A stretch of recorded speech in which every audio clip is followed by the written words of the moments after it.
ওসমান হাদির উপর আক্রমণ করা হলো, সে হচ্ছে ফেসবুকে একটি মন্তব্য করেছে যেখানে আওয়ামী লীগকে মাঝখানে টেনে আনা হচ্ছে।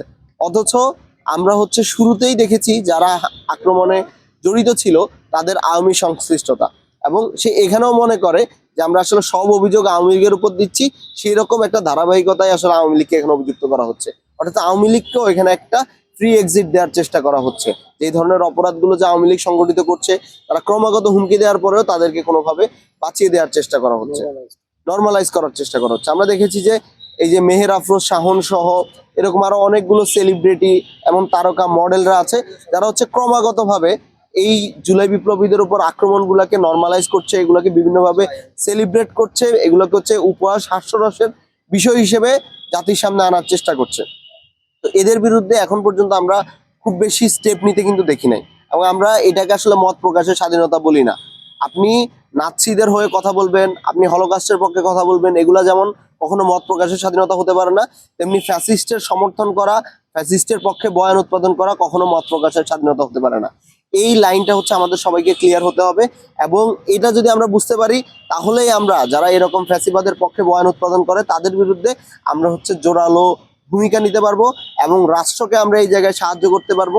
রাষ্ট্র যেইটুকু জনসমর্থন প্রয়োজন এই ধরনের ডিসিশন গুলো নেওয়ার জন্য, সেটুকু আমরা হচ্ছে এনশিওর করতে পারবো। আওয়ামী লীগ আর বিজেপি এখন মিলেমিশে একদল হয়ে গেছে। মুজিববাদ এবং হিন্দুত্ববাদ মিলেমিশে একাকার হয়ে গেছে। মুজিববাদী আওয়ামী লীগেরা যেমন চান না যে এদেশে একটি সুষ্ঠু নির্বাচন হোক, তেমন করে আমরা বিগত দিনে দেখেছি যে ভারতীয় আধিপত্যবাদ বিজেপি, মোদী, তারাও চাননি বাংলাদেশে কখনো সুষ্ঠু নির্বাচন হোক। এবং সেজন্য আমরা দেখেছি বিগত যে 3টি নির্বাচনে বাংলাদেশের কোনো মানুষ ভোট দিতে পারেনি, আমরা তরুণরা এখন অব্দি কোনো ভোট দিতে পারিনি। তার পিছনে এই ভারতীয় আধিপত্যবাদের একটি ভূমিকা ছিল। এই দুই দলই চায় না যে তফসিল ঘোষণা হয়েছে ফেব্রুয়ারি মাসের 12 তারিখে যে ইলেকশন হওয়ার কথা, সেই ইলেকশনটি সুষ্ঠুভাবে হোক, যেটা আমরা ইতিমধ্যে পলাতক শেখ হাসিনার ছেলের মুখেও শুনেছি। শরীফ ওসমান হাদি ভাইয়ের উপর যে গুলি, সেটা একই সঙ্গে তার কণ্ঠস্বরকে স্তব্ধ করে দেওয়া। একই সঙ্গে আমরা যে নির্বাচনটির দিকে এগিয়ে চলছি, বাংলাদেশ গণতান্ত্রিক উত্তরণের যে পথে এগিয়ে চলছে সেটাকে বাধাগ্রস্ত করার একটি প্রক্রিয়া বলে আমি মনে করি। তবুও আমরা বিশ্বাস করি আমরা গণতন্ত্রকামী যারা আছি সকল রকমের বাধা, সকল রকমের প্রতিবন্ধকতা উপেক্ষা করেই ফেব্রুয়ারি মাসে ইলেকশনটি সংগঠিত হবে।